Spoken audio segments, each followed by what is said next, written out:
Olá, boa noite. Sejam bem-vindos ao canal do Conta Não Sou. Boa noite a todas, todes e todos, como queiram. Meu agradecimento a vocês pelas inscrições e pelos comentários. Obrigado pela audiência e pela paciência.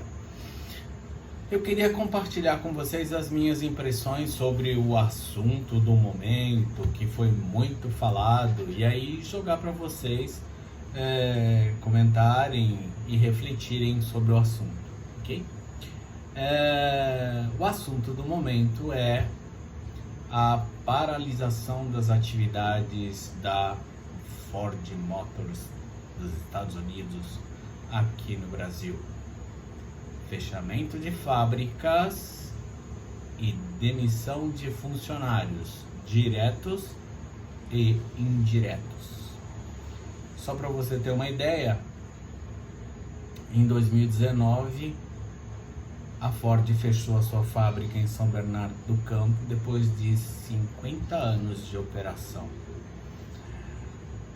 As bolas da vez são a fábrica de Taubaté, que é uma das pioneiras, a fábrica de Camaçari na Bahia. Cara, você não tem noção. Essa fábrica consegue produzir um carro a cada 80 segundos. Você tem noção do parque industrial que tem lá? 1 minuto e 20 segundos você produz um carro. Essa é a tecnologia que está lá e que a gente vai perder, né? Tem uma outra fábrica no Ceará que tem 20 anos de operação, e tem o abençoado campo de provas de Tatuí aqui no interior de São Paulo. Mas se a fábrica não está aqui, não sei para que serve esse campo de provas, mas paciência, diz que esse cara vai ficar ativado. Ficarão ativados também os escritórios, afinal os clientes Ford, quem comprou o carro da Ford, não pode ficar no abandono, né? Menos mal. O fato é que a partir de agora serão 5.000 funcionários desempregados e, por conseguinte, 5.000 famílias sem renda, entrando num perrengue lascado. Eu lamento muito, né? Lamento inclusive porque o cara que se especializa na operação de uma máquina que monta um carro, o cara que se especializa em desenvolver peças para montagem de um carro, a menos que ele quebre um paradigma e tente uma outra profissão, ele só vai conseguir voltar a trabalhar numa outra montadora. E a gente sabe que isso é difícil, né? O que eu queria colocar para vocês, para ajudar a gente a raciocinar a esse respeito, a respeito dessa novidade que efetivamente não agrada a ninguém, né? É uma história, a história da implantação da Fiat do Brasil numa cidadezinha chamada Betim, fica pegadinha a Belo Horizonte. Escuta só. Depois de anos de negociação, o governo do estado de Minas Gerais conseguiu fechar um acordo com a Fiat italiana. E em 1973, já vai, farmácia era com PH, tô brincando, né? Em 1973, efetivamente começou a construção do parque industrial da Fiat em Betim. Se liga só, foram 3 anos para poder montar esse parque industrial de forma que fosse possível a produção de automóveis. Esses 3 anos foram para a parte de construção, para a parte de relacionamento, desenvolvimento de fornecedores e mais uma infinidade de outras coisas que o investidor se propõe a fazer num projeto dessa natureza, ok? Esse projeto, obviamente, foi negociado não só com o governo do estado, mas também com a prefeitura de Betim e com o governo federal, que é o arrecadador dos impostos relacionados à produção, no caso do IPI, ok? Mas todas as instâncias do poder público participaram ativamente deste projeto, deste pacto com o investidor Fiat italiano, certo? O que aconteceu? Até mesmo antes de sair na ponta da linha de montagem da Fiat, o Fiat 147 em 1976. A cidade de Betim se transformou. Era uma cidade de 40 mil habitantes e os dados de 2019 dão conta de que hoje ela tem 439 mil habitantes. Ficou ao contrário. Ao invés do povo de Betim ir para Belo Horizonte, para Contagem, que fica tudo ali em volta de Belo Horizonte, para poder trabalhar, o povo dessas cidades vieram para Betim, se instalaram em Betim para poder trabalhar na Fiat. E mais, não só na Fiat, né? A produção dos bancos do Fiat 147, por exemplo, eram realizadas por empresas de menor porte, sediadas na região da Grande BH, certo? Não faz sentido você importar banco, né? Você pode até importar, como a GM fazia na época em que ela produzia a Veraneio. Quem lembra dos camburões da época da ditadura? A Veraneio era aquele Chevrolet Peru imenso, então o teto da Veraneio era importado porque não tinha tecnologia siderúrgica no Brasil para montar uma peça única daquele tamanho, certo? Então, só para vocês terem uma ideia da transformação que aconteceu na cidade de Betim e em Minas Gerais, de forma geral, pelo menos a Grande BH foi extremamente impactada com a instalação da Fiat no Brasil. Isso já faz 44 anos, agora em julho vai fazer 45 anos. E aí, gente, durante todo esse processo de negociação, você tem quais são as demandas, quais são as condições para que o investidor se dê ao trabalho, né, de dizer, não, eu vou montar minha fábrica aqui. Ele precisa, num primeiro momento, de isenção de impostos das 3 esferas, municipal, estadual e federal, que são concedidos na forma de subsídios, né? A prefeitura de Betim, por exemplo, deve ter, vamos dizer assim, olha, eu abro mão do IPTU da área durante X anos. Isso é o que a gente chama de subsídio ou incentivo fiscal, né? A empresa também quer fazer com que o custo de produção dos carros seja competitivo. Seja competitivo de que forma? Olha, eu tenho que conseguir construir um carro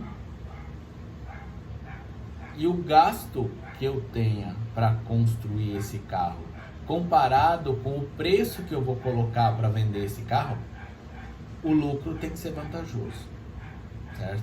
E como é que eu identifico isso? A partir da definição ou do conhecimento do mercado consumidor, do mercado consumidor. Quem é que vai comprar o meu carro? Aqui no Brasil ou até mesmo numa possibilidade de exportar, né? A gente não pode esquecer que na década de 80, por exemplo, a Volkswagen vendeu muita Brasília para a África. Por quê? Porque o preço era competitivo e a relação preço de venda versus custos gerava um lucro que na cabeça dos gestores da Volkswagen era uma coisa vantajosa, certo? Isso tem que ficar claro, tem que ser vantajoso para o investidor, né? Agora, do lado do município, do lado do estado que fez este acordo, você tem, obviamente, os interesses. O grande ganho do estado de Minas Gerais foi a transformação da cidade de Betim e adjacências num lugar de economia efervescente, né? Outro ponto relevante que foi investimento do investidor, a capacitação das pessoas da região, da cidade, para poder trabalhar na empresa. Eu tenho que aprender a operar uma máquina, né, para montar um carro. Não é do nada, certo? Eu já disse, mas vou repetir. Quando acontece um evento dessa natureza, a implementação de uma grande montadora de veículos num determinado lugar, a região fica totalmente transformada sob o aspecto econômico, social e assim por diante. Ok? E aí, isso tudo está em cima de uma balança, vantagem para o lugar e vantagem para o investidor. Quando essa balança desequilibra, o investidor naturalmente começa a fazer a choradeira dele, né? E aí, o que acontece? Faz a choradeira em cima do quê? Começa fazendo a choradeira em cima do mais fácil. Opa, o IPI desse carro tá muito alto. Esse carro é um carro tido como popular, não faz sentido pagar o mesmo imposto de um sedã médio, né? E aí o que acontece? O governo, a seu critério, pode ou não ceder a essas reivindicações do investidor. Em 2010 foi feita alguma coisa dessa natureza.